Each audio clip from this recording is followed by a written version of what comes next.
তো আজকে আমরা ব্যাক করছি আর রুম থেকে বেরিয়ে গেছি, আমরা লাগেজ বেঁধে নিয়েছি। আর এই হচ্ছে আমাদের হোটেল ছিল, হোটেল প্রিয়দর্শিনী। তো হোটেলটা বেশ সুন্দরই ছিল, হোটেলের ব্যাপারে আরও বলবো যেতে যেতে। তো চলো আমাদের জার্নিটা স্টার্ট করি দীঘা টু বাঁকুড়া। আজকে ব্যাক করার দিন, দেখা হচ্ছে রাস্তায়, চলো। তো বন্ধুরা আমরা হোটেল থেকে বেরিয়ে পড়েছি, এখন বাজে ঘড়িতে 9:40 আর আমাদেরকে যেতে হবে বাঁকুড়া। এখান থেকে বাঁকুড়া প্রায় 227 সামথিং কিছু। তো চলো আমাদের জার্নিটা স্টার্ট হোক। আর আজকে মেঘের ওয়েদার কিন্তু একটু মেঘলা, সকাল থেকে একটু বৃষ্টি হয়েছে, বাট রাস্তায় কোথায় বৃষ্টি পাবো জানি না, রেনকোটগুলো সাথে নিয়ে নিয়েছি। আর কালকে সন্ধ্যাবেলায় আমরা বৃষ্টি পেয়েছিলাম, তো বৃষ্টিতে একটু ভিজতেও হয়েছিল, বিচের ধারে ছিলাম। তো রুম থেকে বেরিয়ে দেখি বাইকটা আমার জলে ভর্তি। তো আমি ভাবলাম বৃষ্টিটা প্রচুর হয়েছে, তো ওখানে যে সিকিউরিটি ছিল, সিকিউরিটি দাদা, তো তিনি বলেন আমাদের বাইকগুলো ধুচ্ছিলাম তো তোমারটাও একটু ধুয়ে দিল। বেশ ভালো। তো যেমনই হোক নিজের মতো করে একটু ধুয়ে দিয়েছে। আর বাইকটা তো এমনিতেই প্রচণ্ড কাদা হয়ে আছে। আমি আসার আগে ভেবেছিলাম বাইকটা ওয়াশ করাবো, বাট সময় পাইনি, আর এটা ভেবেও করা হয়নি যে বৃষ্টি তো হবেই, আরও কাদা হবে, তো সেই ভেবেই ওয়াশ করানো হয়নি।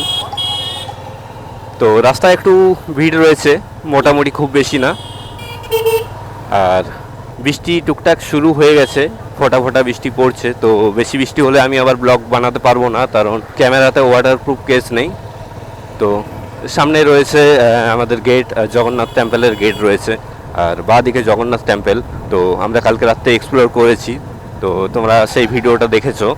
আজকে হচ্ছে আমাদের বাড়ি ফেরার দিন। আজকে ডেটটা হচ্ছে আগস্ট 8, 2025। তো আমরা আজকে ব্যাক করছি। দেখতে পাচ্ছ কিছু কিছু লোকজন এই দিক দিয়ে ঢুকছে, এই দিক দিয়ে অতটা ভিড় দেখতে পাওয়া যায় না, বাট আমরা কালকে যখন ওই দিক দিয়ে ঢুকলাম প্রচুর ভিড় ছিল। আর এই হচ্ছে গেট, চৈতন্যদ্বার।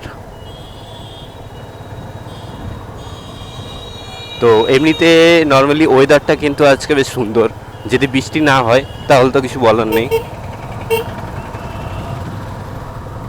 খুব সুন্দর হাওয়া দিচ্ছে দেখতে পাচ্ছ, আর রাস্তা ফাঁকাই রয়েছে এই দিকটা। ওই দিকটা একটু জ্যাম পেলাম, হালকা জ্যাম, খুব জ্যাম নয়, দাঁড়াতে হয়নি। আর ওয়েদারটা বেশ সুন্দর। তো ভিডিও দেখতে থাকো কন্টিনিউ, আশা করি ভালো লাগবে। যত সামনের দিকে যাচ্ছি মনে হচ্ছে বৃষ্টিটা যেন বাড়ছে, কারণ বাইকের স্পিড যত বেশি থাকবে তত একটু বৃষ্টি অনেক বেশি মনে হবে। সামনে কোথাও পেট্রোল পাম্প দেখে আমি ফিউল আপ করে নেবো। আমি সেই বাঁকুড়ার থেকে যেদিন বেরোলাম সেদিনই ফিউল আপ করেছি, তারপর থেকে কোনো ফিউল আপ করিনি। আর এখন আমার বাইকে কত কিলোমিটার হয়েছে সেটাও দেখিনি, একবার চেক করে নিই।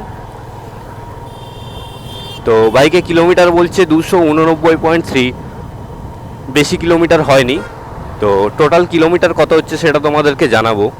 আর বাইকে মাইলেজ এখন দেখাচ্ছে 32.2। তো মাইলেজও মোটামুটি ঠিকঠাক দেখাচ্ছে। আমাদের টাউনে মাইলেজ সেরকমভাবে পায় না, টাউনে 26, 27 এরকম মাইলেজ দেখায়। তো যেটা দেখায় তার থেকে একটু বেশি মাইলেজ দেয়। তো বৃষ্টিটা কিন্তু এদিকে শুরু হচ্ছে, এবার আমাদেরকে হয়তো ভিডিওটা বন্ধ রাখতে হবে। তো বন্ধুরা বৃষ্টিটা কিন্তু শুরু হয়ে গেছে, এবার আমাদের ভিডিও বানানো যাবে না, কারণ ক্যামেরা ভিজে গেলে চাপ হয়ে যাবে, যেহেতু ওয়াটারপ্রুফ কেস নেই। আর আমাদেরকে রেনকোটও পরতে হবে এবার, তার কারণ এইভাবে যদি ভিজতে ভিজতে যাই পুরো ভিজে যাব। আমরা দীঘা থেকে বেরিয়ে প্রায় চলে এসেছি 50 কিলোমিটারের কাছাকাছি। তো বৃষ্টি হচ্ছিল, বৃষ্টির কারণে ভিডিও বানাইনি, ক্যামেরাটা ভিজে যাবে। তো প্রায় 1 ঘন্টা প্লাস হয়ে গেল আমাদের বেরোনো, আর ঘড়ির টাইম বলছে এখন 11:15। তো আমরা ফিউল আপও করলাম বাইকে, প্রায় 30 কিলোমিটার এসে আমরা ফিউল আপ করলাম। তো এখন আমি ফিউল আপ করলাম প্রায় 900 টাকার মতো, 890 টাকা। আর যখন বাঁকুড়া থেকে বেরিয়েছিলাম তখন প্রায় 1300 টাকা সামথিং কিছু, 1290 এরকম কিছু হবে হয়তো। তো 1300, এইদিকে হলো 900, তো প্রায় 2200 টাকার মতো ফিউল আপ করেছি। তো এখন তো ফিউল ফুল আছে, কতটা কি লাগছে সেটা তোমাদেরকে বলবো, আর অ্যাভারেজ মাইলেজটা কত পেয়েছি সেটাও বলবো। তো এখন ঘড়ির কাঁটা বলছে 11:17। আমরা আর কিছুটা গিয়ে একটু দাঁড়াবো, একটু চা খাবো, তো আজকে বৃষ্টি হচ্ছে, মাঝে মাঝে একটু একটু বৃষ্টি হচ্ছে, সেই কারণে কন্টিনিউ ভিডিওটা করতে পারছি না। তো যেখানে সুযোগ পাচ্ছি ভিডিও করছি, তোমাদেরকে জানাচ্ছি, ইনফরমেশানগুলো বলছি। আর মেঘের ওয়েদারটা কিন্তু দেখো চারিদিকে কালো রয়েছে, মেঘ জমে আছে। তো বৃষ্টি যখন তখন আসতেই পারে। এখন বৃষ্টি একটু কম হচ্ছে, মানে দু এক ফোঁটা হচ্ছে। তো সেই কারণে আমি ক্যামেরাটা লাগালাম তোমাদের জন্য একটু ইনফরমেশান দেওয়ার জন্য। আর রাস্তার মাঝে এখানে দেখতে পাচ্ছ ডাব বিক্রি হচ্ছে। আর এখানে ডাবের একটু অ্যাভেলেবিলিটি বেশি আছে জানো। তো আমরা কালকে ডাব খেয়েছিলাম, আমরা বলতে আমিই খেয়েছিলাম, আর সাথে যে ছিল সে খায়নি। তো যাই হোক, তো কালকে আমরা ভালোই মজা করেছি, আমরা এতটা রাস্তা ঘোরাঘুরি করেছি, তো আমাদের কোথাও কোনো অসুবিধা হয়নি। আমরা ম্যাপ দেখে মোটামুটি ঘোরাঘুরি করেছি, তো আমাদের কোথাও কিন্তু মানে রাস্তা ভুল করে চলে গেছি অনেকটা, সেই জিনিসটা আমাদের হয়নি। আমরা প্রপার ঠিকঠাকভাবেই গেছি, ঠিকঠাকভাবে এসেছি। আর আমরা এখনও প্রায় এখন 50 কিলোমিটার চলে এসেছি দীঘার থেকে। তো আমরা যখন দীঘার থেকে বেরোলাম কিছুটা এসে কিন্তু রামনগর বলে যে জায়গাটা ছিল সেখানে প্রচণ্ড জ্যাম পেয়েছি আমরা। তো একটু স্লোভাবে এসেছি, প্রায় 20-30-এ বাইক চালাতে হয়েছে। আর বাইক প্রচণ্ড হিট হচ্ছিল, তখন আমি পায়ে বুঝতে পারছিলাম যে আমার হিটটা লাগছে পায়ে। তো এই দিকটা মোটামুটি ফাঁকাই রয়েছে। আর এটা একটু ভিড় হওয়ারই সময় সকাল দিকে। আমরা এখন কালকে এলাম বিকেল দিকে সরি কালকে নয়, আমরা এখন 6 তারিখে এলাম। তো সেই দিন কিন্তু বিকেল দিকে ভিড় ছিল না, রাস্তা পুরো ফাঁকা ছিল। আর এখন যেহেতু সকালবেলা, তো রাস্তা একটু ভিড় রয়েছে, মাঝে মাঝে ভিড় রয়েছে, সব জায়গায় নয়। তো আমরা কিছুটা এসে আবার কিন্তু খারাপ রাস্তা পেয়ে গেছি এইখানে রাস্তায়। তো এখানে রাস্তায় কাজ চলছে দেখতে পাচ্ছ। তো রাস্তাটায় প্রচণ্ড জল জমে আছে, আর রাস্তাটাও বাজে কন্ডিশন হয়ে আছে। তো এখানে কিন্তু বাইকটা ঠিকঠাক করে চালাতে পারবো না, আস্তে আস্তে যেতে হবে। ভাবলাম বাইকটা একটু টানবো, তো খেয়াল ছিল না যে একটু গিয়ে আমরা খারাপ রাস্তাটা পাবো বলে। তো একটু ঠিকঠাক করে আস্তে আস্তে চালাতে হবে, দেন আবার ভালো রাস্তা পেলে তখন একটু বাইকটাকে ভাগাবো।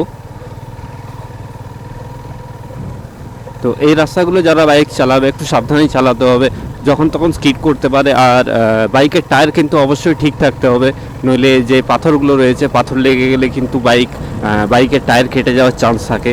তো জিনিসগুলো অবশ্যই কেয়ারফুল থাকা দরকার। আর ডান দিকে মেঘটা দেখো কি সুন্দর দেখাচ্ছে, দুদিকে গাছ রয়েছে, বাঁ দিকে কালো মেঘ রয়েছে, সামনেটাতেও মেঘ রয়েছে প্রচণ্ড। তো বৃষ্টিটা এখন হচ্ছে না ঠিকঠাক, তো অসুবিধা হচ্ছে না। বৃষ্টিটা হলে আমাদেরকে আমার ক্যামেরাটা খুলতে হবে। তো হোটেলটা এমনি মোটামুটি ঠিকঠাক ছিল, কোনো অসুবিধা নেই, মোটামুটি সার্ভিস ঠিকঠাক ছিল। তো তোমরা যদি দীঘা আসতে চাও, নিউ দীঘাতে থাকতে চাও, তো অবশ্যই হোটেলটা বুক করতে পারো। হোটেল প্রিয়দর্শিনী। আমি হোটেলে কোনো স্পন্সার করছি না, এটা কোনো স্পন্সার ভিডিও নয়। তো তোমাদেরকে বললাম আমার নিজের মতো করে যে আমি এখানে ছিলাম, কোনো অসুবিধা নেই, সব সার্ভিস ঠিকঠাক ছিল এবং ওদের নিজেদের রেস্টুরেন্টও ছিল। তো সেই কারণে কোনো অসুবিধা হওয়ারই কারণ নয়। আমরা যেমন কালকে সন্ধ্যাবেলায় বৃষ্টিতে একটু আটকে গিয়েছিলাম বাইরে। তো বৃষ্টিতে আটকে যাওয়ার কারণে আমি দেখলাম যে বাইরে কোথায় খাবার খাবো। তো ওদেরকে কল করে বললাম যে আমার এই খাবার লাগবে। তো সাথে সাথে ওরা বললো হ্যাঁ হয়ে যাবে। তো আমরা বৃষ্টিতে ভিজেই চলে এলাম, কারণ বৃষ্টিটা অনেকক্ষণ ধরেই পড়ছিল, আরও দাঁড়িয়ে থাকলে পুরো ভিজতেই হতো, ভিজেই রুমে যেতে হতো। তো আমরা রুমে গেলাম। তো হোটেলের সার্ভিস কিন্তু অ্যাভারেজ ঠিকঠাক, মানে খুব ভালো সেটা বলবো না, আর খুব খারাপ সেটাও বলবো না, অ্যাভারেজ ঠিকঠাক। তো যাই হোক, তোমরা যদি আসতে চাও অবশ্যই এই জিনিসগুলো, ইনফরমেশনগুলো তোমাদের কাজে লাগবে। এখানের ভিউটা কি সুন্দর লাগছে, জাস্ট তোমাদেরকে দেখাচ্ছি। এখানে গাছগুলো আছে দেখতে পাচ্ছ না, এই সামনের দিকে এইদিকে দেখতে পাচ্ছ পুরো জমি, আর জমিতে জল জমে রয়েছে। আর ডান দিকেও কিন্তু পুরো জমি রয়েছে। তো খুব সুন্দর ভিউ, আর ওয়েদারটা এখানে দারুণ লাগছে যেহেতু বৃষ্টি হয়নি। তো সামনে পুলিশ মামা আছে, আমাদের ধরবে কিনা জানি না, যেহেতু আমাদের প্রপার হেলমেট আছে তো দাঁড়াতে বলেনি। তো যাই হোক, তো হেলমেট না থাকলে দাঁড়াতে তো অবশ্যই হতো, ফাইনও দিত। তো যাই হোক, তো ওয়েদারটা দেখো দারুণ লাগছে, আর মেঘ জমে হচ্ছে পুরো কালো মেঘ। তো রাস্তাটাও কিন্তু এখানে বেশ সুন্দর, কোনো অসুবিধা নেই চালানোর।